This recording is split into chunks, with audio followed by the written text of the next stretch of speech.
Welcome to the NPTEL MOOC on Discrete Mathematics. This is the second lecture on number theory. When the GCD of two numbers, two integers a and b is 1, we say that a and b are coprime or that they are relatively prime.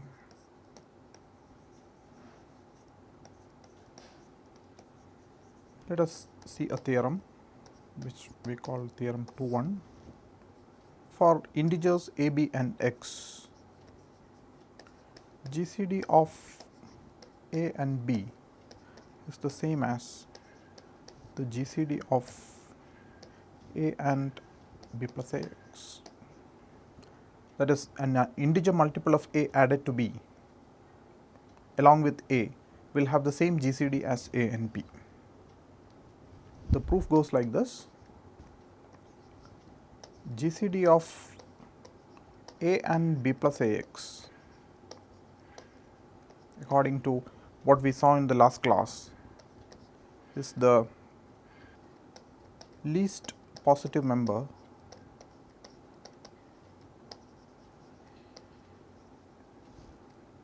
of set S, where the set S is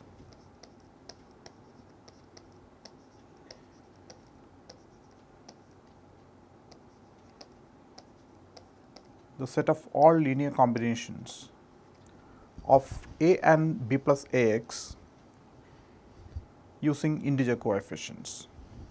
So, GCD of a and b plus ax is the least positive member of this set, but then this set is identical to, that is, this definition can be rewritten as a into y plus xz plus bz, where y and z are in the set of integers. This can be written as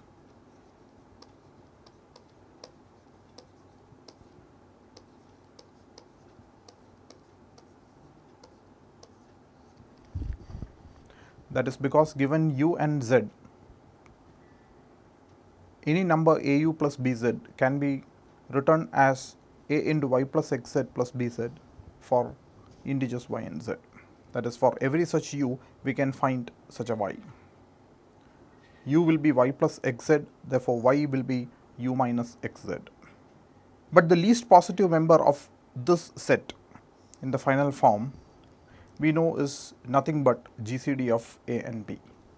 Therefore, GCD of a and b plus ax is nothing but GCD of ab.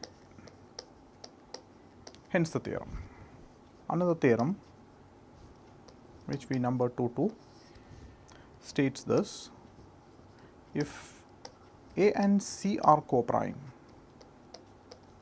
or relatively prime, which means their GCD is 1 or they do not have a common factor, and a divides BC,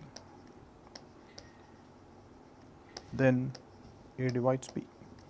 To prove this, we consider GCD of AB and BC. This we know from the theorem proved in the last class is B times GCD of A and C. But A and C are coprime, therefore GCD of A and C is 1, therefore this is B. So, GCD of AB and BC is B, which means all common divisors of AB and BC divide B.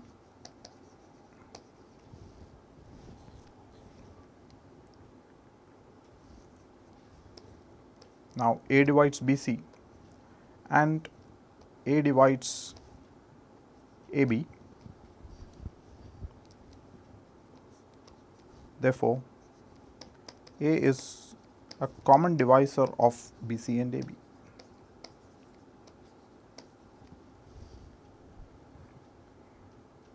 A divides BC is given. AB is a product of A and B, therefore A divides AB. Therefore, we know that A is a common divisor of BC and AB, which means A divides B, which is indeed the conclusion that we have been seeking. Hence the theorem. The next theorem, which we number theorem 2-3, is the one which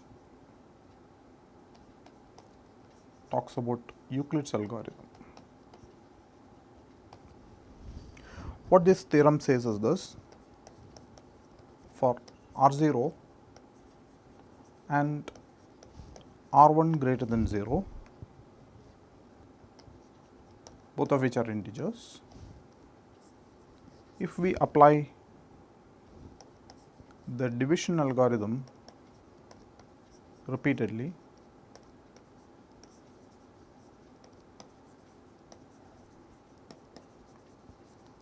if we apply the division algorithm repeatedly as follows, the division algorithm is applied like this: we set variable I to 1, and then we have a do loop in which what we do is this: we form ordered pair Ri plus 1 Qi plus 1 using division algorithm applied on Ri minus 1 and Ri, and then we increment I. We do this while Ri is not equal to 0. So, we apply division algorithm in this sense. First, let me complete the statement of the theorem. After that, we will revisit the division algorithm.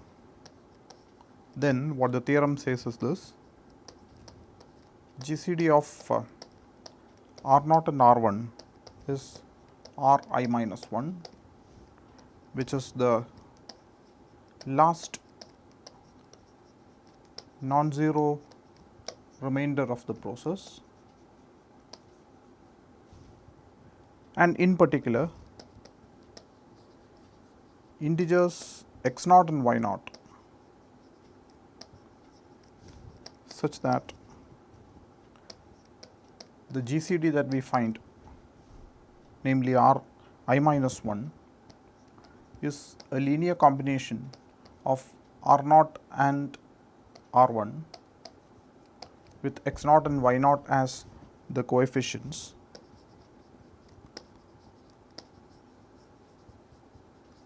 can be obtained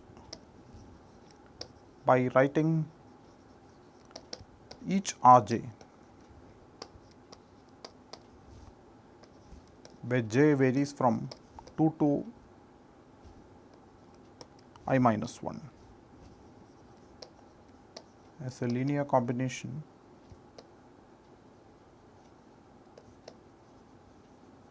of R0 and R1.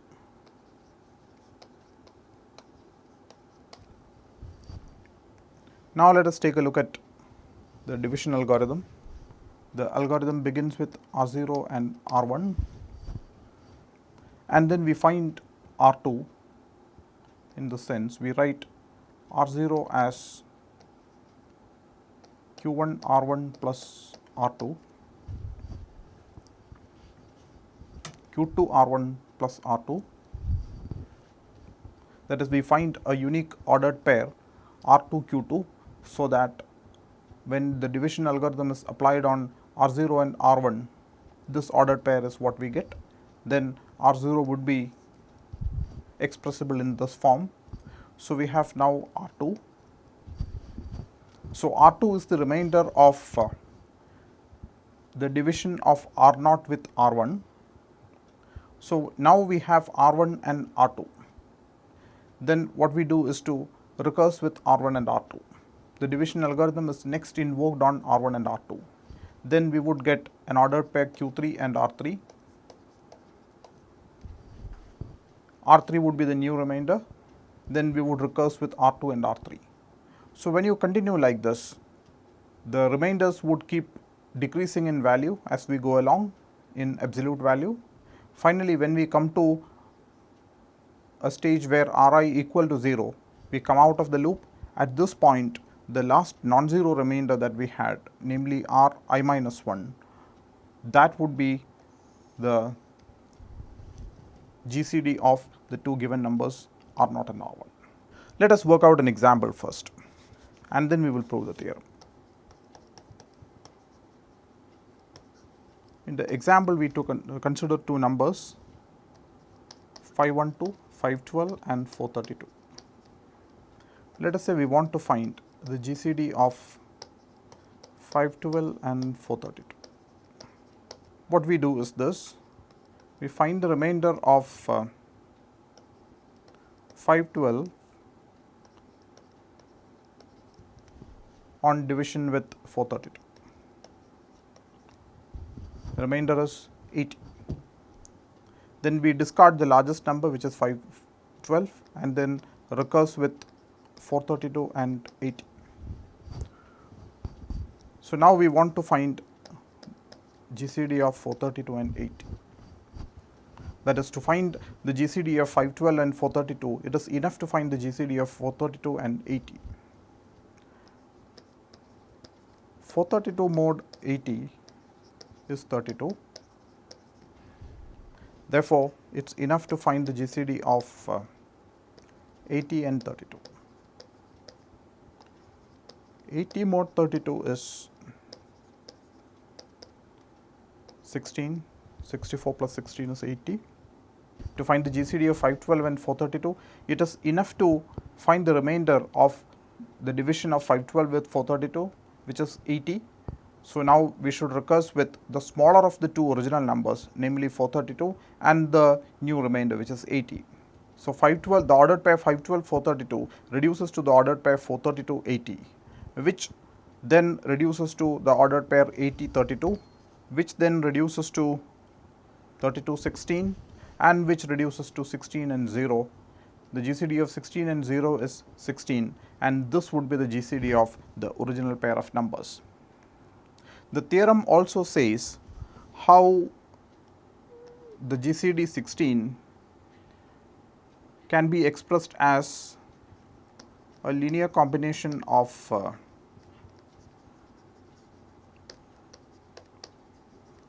512 and 432 with integer coefficients.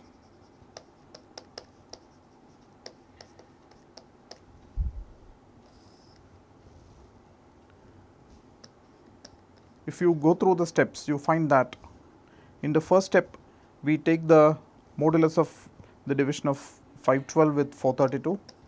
Therefore, we have 512 is 1 into 432 plus 80, or 80 is 1 into 512 minus 1 into 432. Let us call this equation 1. And then in the next step, we have a division of 432 with 80. We find that 432 is 5 into 80 plus 32, which means 32 is 1 into 432 minus 5 into 80. Let us call this equation 2.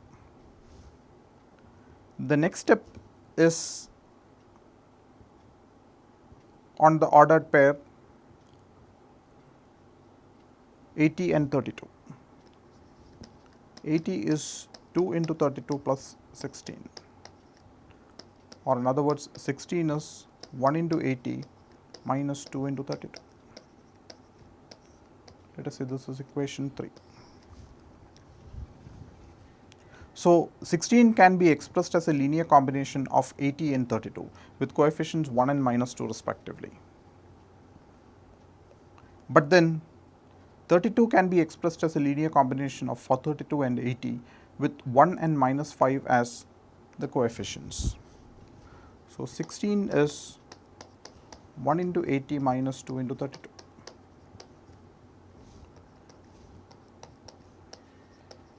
But 32 in turn we find is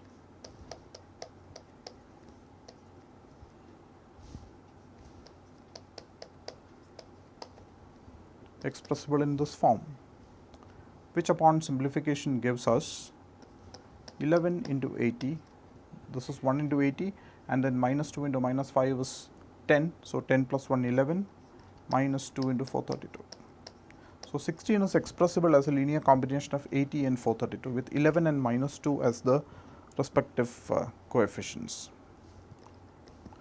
And then 80 we know is 1 into 512 minus 1 into 432 from the first equation. So substituting that here, we find that 16 is 11 into 512 minus 13 into 432.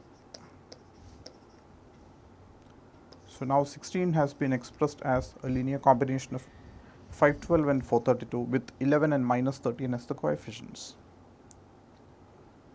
So this is what the theorem talks about. To prove the theorem,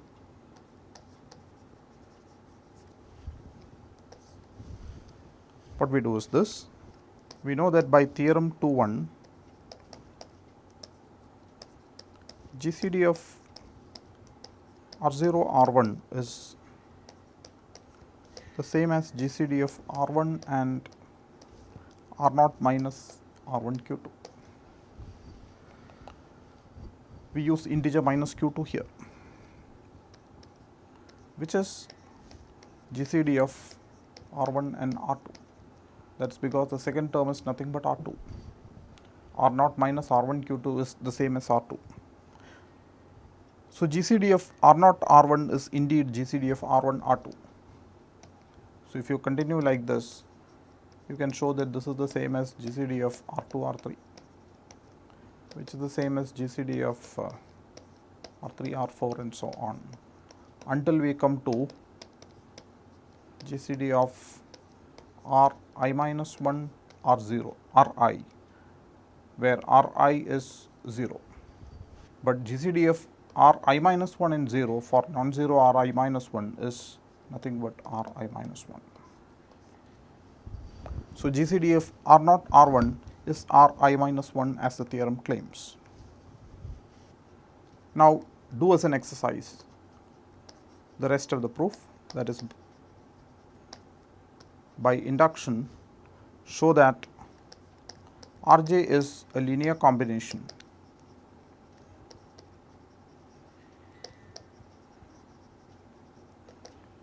of R0 and R1 for all j varying from 2 to I minus 1. So in particular Ri minus 1, which is the result of the algorithm, which is the GCD of R0 and R1, is also a linear combination of R0 and R1. So I leave this to you as an exercise. So we have been talking about common divisors and greatest common divisors. Now let us talk about common multiples.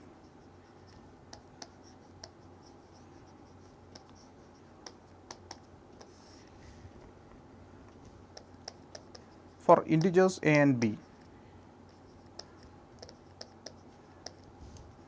we know that a divides ab and b divides ab.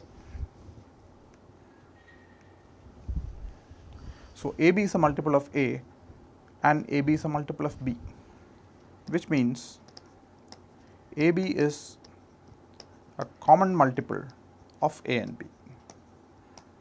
So a and b do have common multiples. The least positive of the common multiples of a and b is called the least common multiple.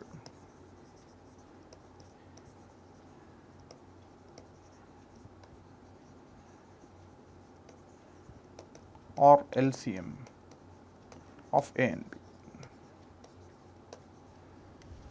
So for any pair of integers a and b, we can define the least common multiple of a and b.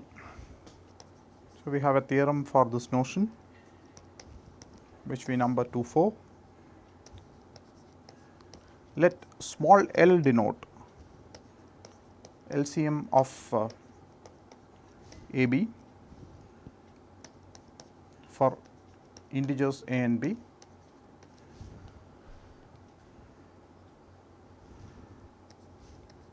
If C is a common multiple of a and b, then L divides C. Also 0 plus or minus L plus or minus 2L plus or minus 3L, etc. That is, the integer multiples of L are all the common multiples of a and b. So, these are the only common multiples of a and b, and all of these are common multiples of a and b. So, what we assert here is this: if L is the LCM of a and b and C is a common multiple of a and b, then L divides C. In other words, the LCM divides every other common multiple. So, common multiples are all multiples of LCM. So, we prove as follows: let C be a common multiple of a and b, an arbitrary common multiple of a and b.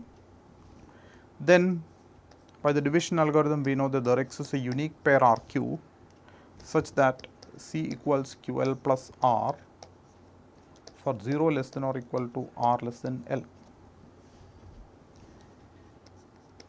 Suppose this R is non-zero, then A divides L, A divides C, A divides L because L is an LCM of A and B. So, L in particular is a common multiple of A and B. So, L divides L, L divides C because by definition C is a common multiple of A and B. Similarly, B divides L and B divides C.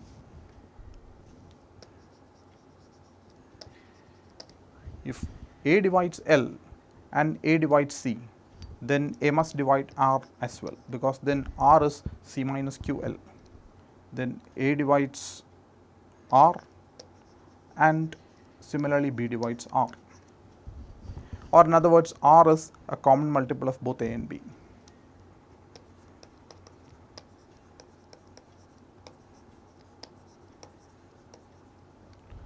R is between 0 and L minus 1 inclusive of both the limits. Therefore, R is less than L, or in other words, L is not the LCM of A and B as we assumed. So, this is a contradiction. We started with the assumption that L is the LCM of A and B. So, we get a contradiction. Therefore, it must be that the assumption we made, namely that R is not equal to 0, must be false. So, we conclude that R equal to 0. But C is QL plus R, which is now QL since R equal to 0. In other words, L divides C. So, C is a multiple of the LCM. So, every common multiple of A and B is among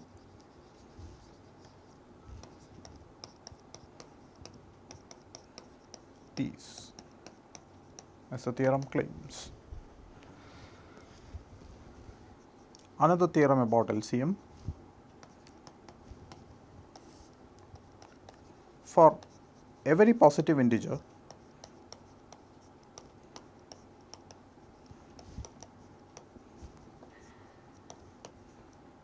D,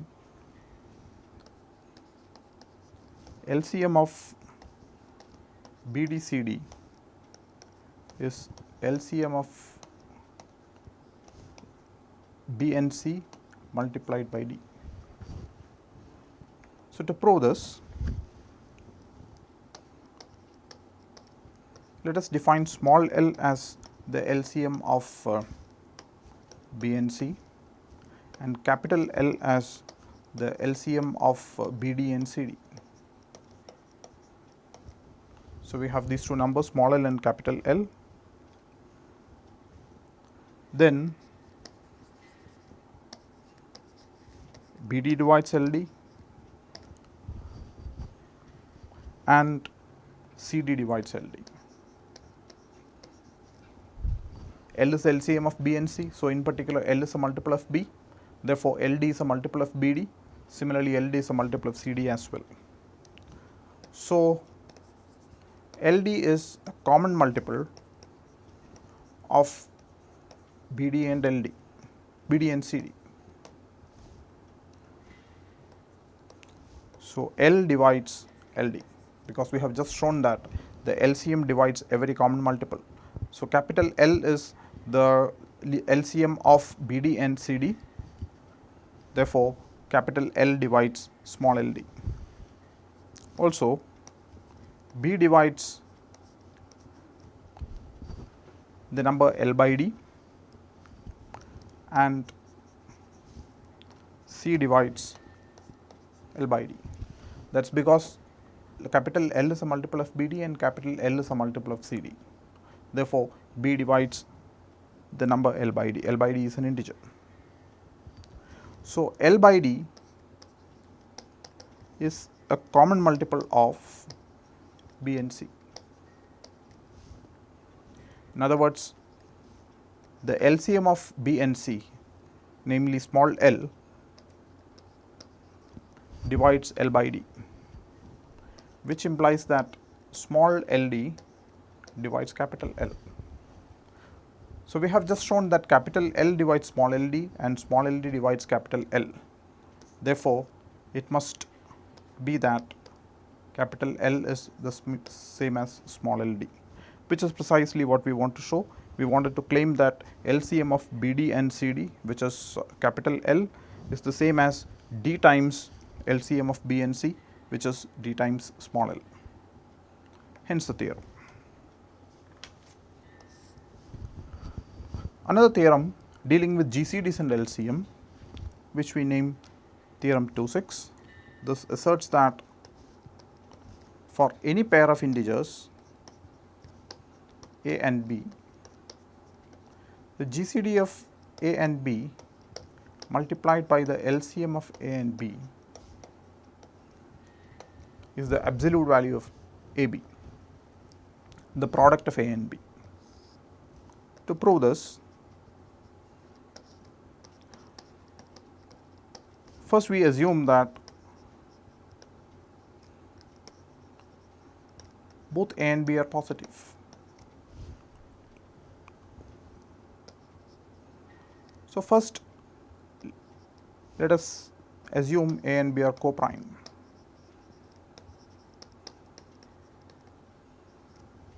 We consider the case of A and B being co-prime first. Then GCD of A and B must be 1. They are relatively prime, so they do not have a common factor other than 1.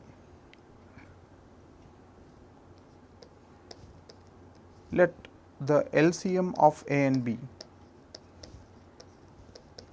be D times A for some D, some integer D. Then B divides DA. DA is the least common multiple of A and B. So, in particular DA is a multiple of B, or in other words B divides DA. But then B does not divide A. B and A are co-prime. So, GCD of B and A is 1, therefore, B does not divide A. This therefore implies that B divides D. So, BA is less than or equal to DA. But BA is greater than 0, that is because both A and B are positive. So, B is greater than 0. This is a common multiple of A and B. B is greater than 0 and is also a common multiple of A and B. So, BA is greater than or equal to DA. DA is the LCM of A and B as we assumed, therefore, BA must be greater than or equal to DA. So, we have these two inequalities here, BA is less than or equal to DA, similarly BA is greater than or equal to DA. Combining these two, we have DA equal to BA.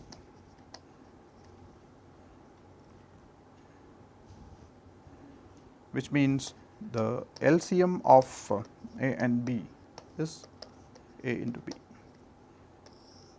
which is the same as the magnitude of AB, since A and B are both positive. So this is the case where A and B are coprime. So now let us assume that A and B are not coprime.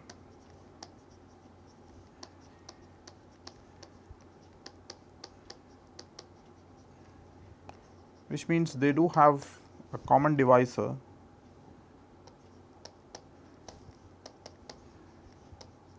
which is greater than 1. Let G be the GCD of A and B. So G is greater than 1. Therefore, from the theorem that we saw in the last class, we have the GCD of A by G and the GCD of B by G is 1.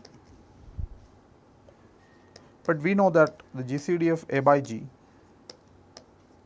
B by G multiplied by the LCM of A by G, B by G is A by G into B by G. Multiplying both sides by G squared, we can write the equation in this manner.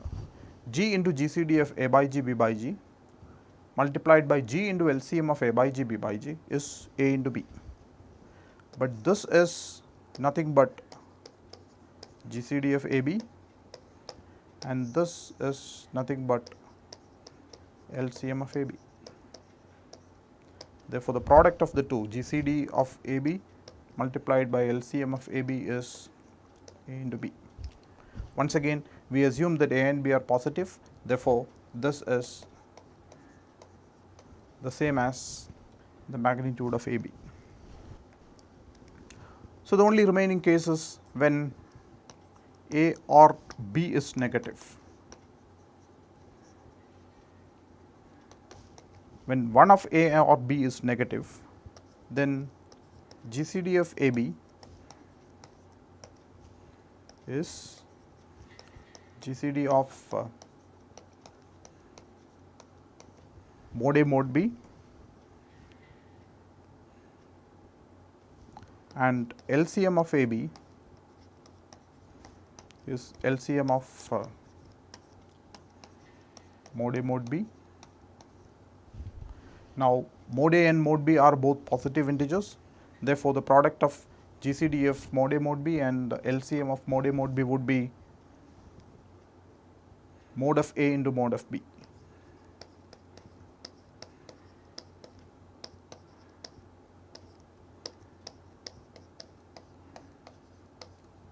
Which is the same as the magnitude of AB. Now, the left hand side here is GCD of AB multiplied by LCM of AB. GCD and LCM of any pair of integers are positive. Therefore, the left hand side is GCD of AB multiplied by LCM of AB, and the right hand side is mod AB. Exactly what we wanted to prove. So that is it from this lecture. Hope to see you in the next. Thank you.